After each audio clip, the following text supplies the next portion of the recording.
Hello YouTube, this is Frugal. Of course, this is prepared. You're looking at the A2A Texan. There's a video coming out on that hopefully in the next week.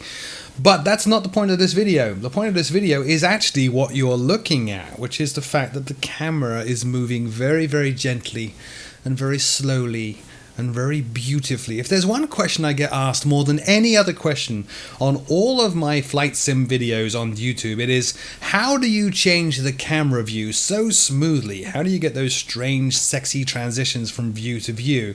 And the answer is always EZDok. I am a die-hard fan of EZDok, despite the fact it's not very well supported, hasn't been really updated, and is a little bit clunky to use. I love it to bits. There's a new one in town though, and that would be Chaseplane from FSFX Packages. Probably the best company name in flight sim today.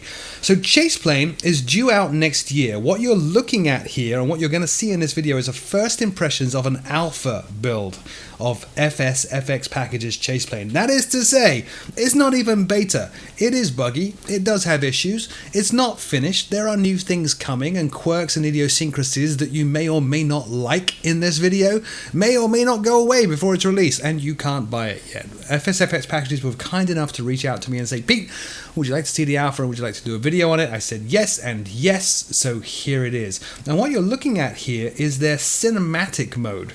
It is a mode that you can just set to run when you're flying, or as I am here on the ground, and it will just change the camera view and do these wonderful smooth zooms and pans, and it is very cinematic and it's absolutely beautiful, but it's only a small fraction of what this thing can do. So what I'm going to do, I'm going to drag the interface across here and show you FSFX Packages. Here it is right here. Currently I'm in preferences. And you can see there are a number of standout features about this thing straight away. For example, you can assign which CPUs it runs on if you're using a multi-core machine, which you all probably are, which is great. You can set it up to automatically launch with FSX, FSX SE, prepared version 2 or prepared version 3. You can set this panel to be always on top, which it is. I just happen to have 2 monitors, which is why it was out of view, and a whole ton of stuff there. Then we have camera controls. You can enable a middle mouse view selector. So just like in EZDok, I can hold the middle mouse button down and change my view. You'll see some of that in a minute. And I can also press the middle mouse button and pop open a UI right in the sim to let me choose the view that I want to work with, which is very, very cool. This is the most staggering bit for me. It's absolutely crazy. The control bindings, check that out. There are so many controls for this, for toggling between internal and external cameras, changing from one preset to another, saving the new camera position, moving the camera around, even rotating the camera, tilting it, rolling it, all this other sorts of stuff that you can't do actually very easily with EZDok. You can do with this.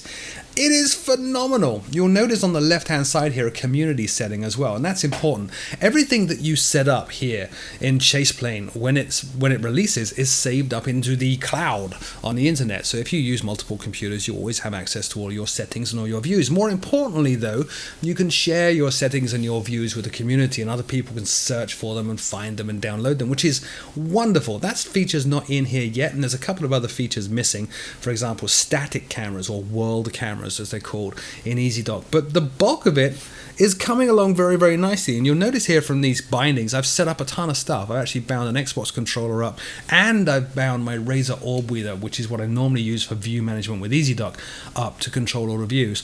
And I'm just going to walk you through what this does because it's amazing. So let's go over to camera here. And I'm going to set this back. Hang on, I'm going to remember my bindings. All right, so here we are in the cockpit of A2A's amazing Texan. Just going to open the window. That was me changing the view, by the way. Look, middle mouse button and move, just like in EZDok. That movement is slower than it is in EZDok, but it's actually completely customizable. So here we go. I'm going to reset my view. Notice the check mark has gone away. I've set up 2 views of this aircraft already. One is pilot in command, which is this view, and I've set up another view, which is that one, which is an instrument view. And you can see it says instrument view, pilot in command, which is great. I can click up here and go to an external view, or I can click over here and go back to that cinematic view, which is great. Let's go back into the cockpit though. Now these are the controls that you can use on screen to modify the view. So here's my pilot in command view, and what I can do, I can tip this camera down, watch, slide it down. Look how smooth that is. Absolutely beautiful panning actions. It's like sticking a camera on a dolly with a gimbal inside the sim. It's absolutely incredible.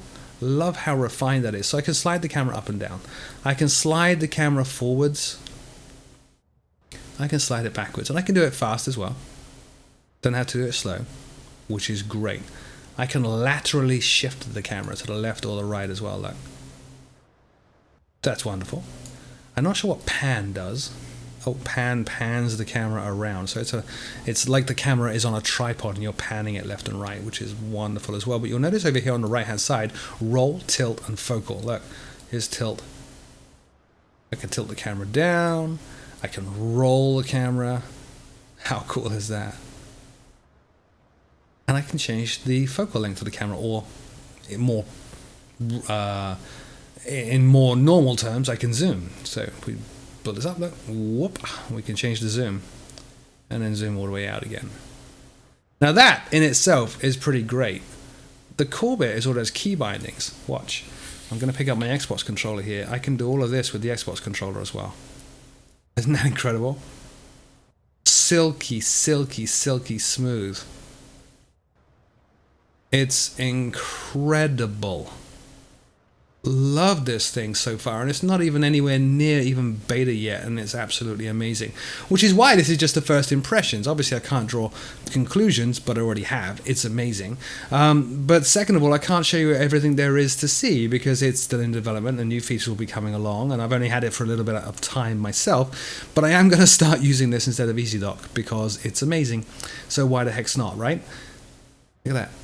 Smooth as butter. Love this, but that's not what you're here for. Notice there's a check mark at the top. What I've just done there is created a new view, and that's all there is to it. So no pressing number pad 2 like you do in EZDok and then start moving the camera around. At that point, you just move the camera and then you can either update the existing camera or create a new one. So let's say that I want to create a view which is looking at the GPS, close in on the GPS. So what I'm going to do, I'm going to use my Xbox controller here, and I'm going to go downwards, and we go, whoops, there we go, go down. I'm going to slide in forwards, forwards, forwards, forwards, forwards. Let's get a view here, which is the GPS and the radio stack. Right about there. That's the view I want. And all I need to do now is click on this plus button, and I'm going to give this a name, so we'll call this the radio stack. Notice here, wind turbulence is disabled, engine blast turbulence is disabled. I'll show you what those are in a second.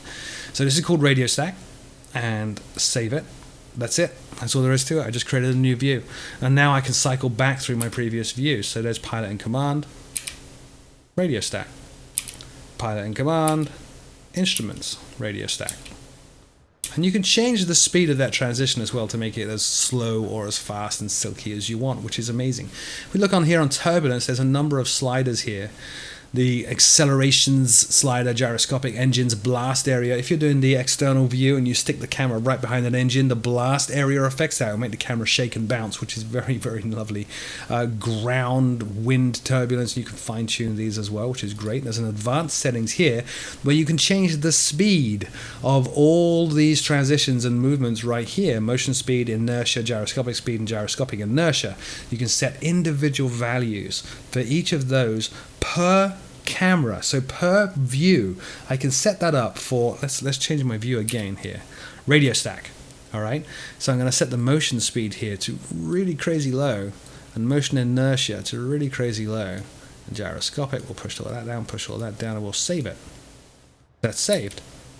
So now if I grab my Xbox controller and start moving around, that's full left and full right on my controls. Notice how everything is very, very much slowed down now, which is fabulous. There's a feature coming fairly soon as well, this framing overlay. It doesn't work for me very well, so I'm not going to show it, where it will help you frame what it is you want to see on the camera, which is pretty darn wild.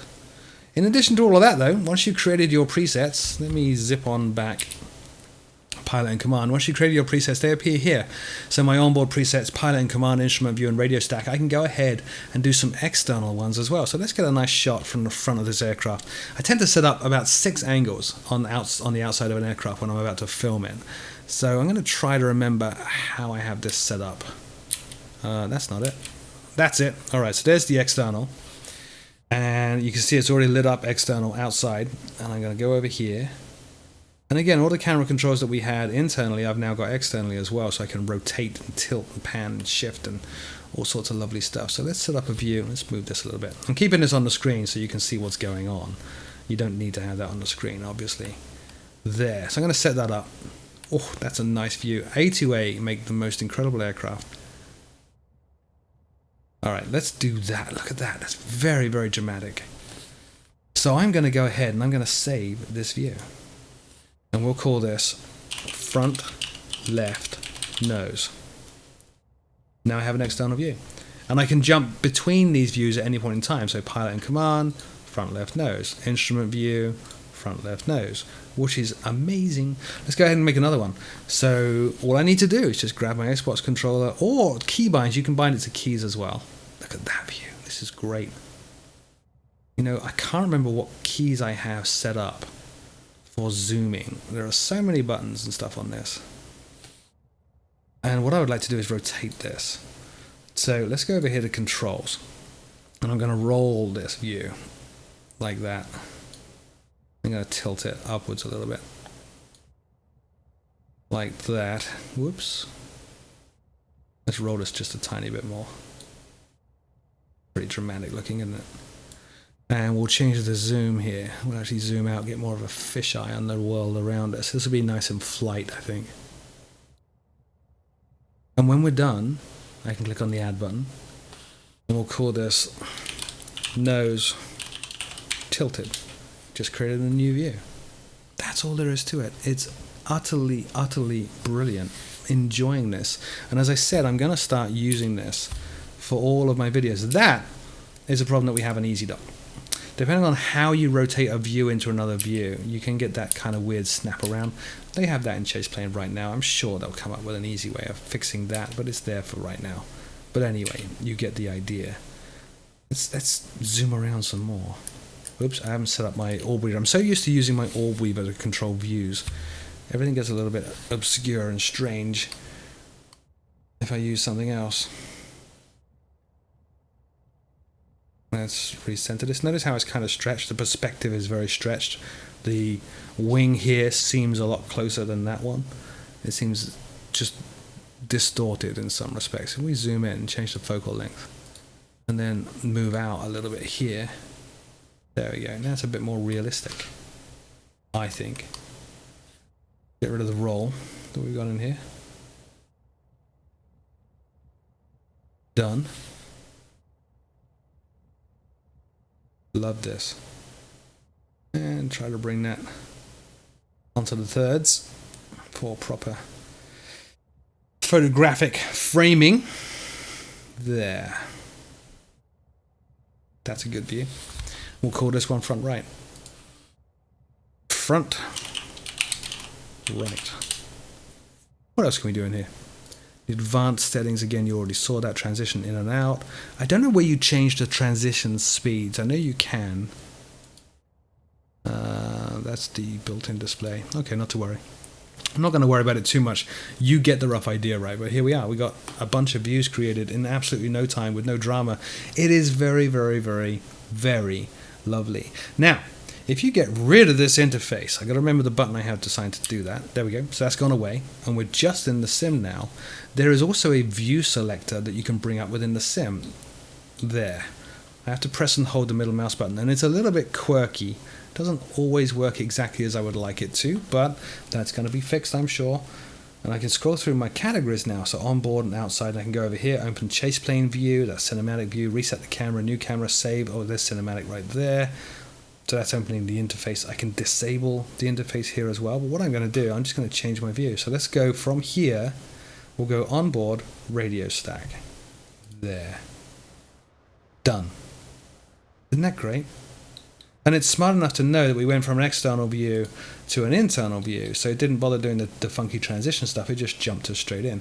So similarly, if I go here outside, let's go up to nose tilted. That's quite a dramatic change on the camera. We're changing the zoom a little bit, the rotation, the tilt, everything. And it's just going to be almost instant.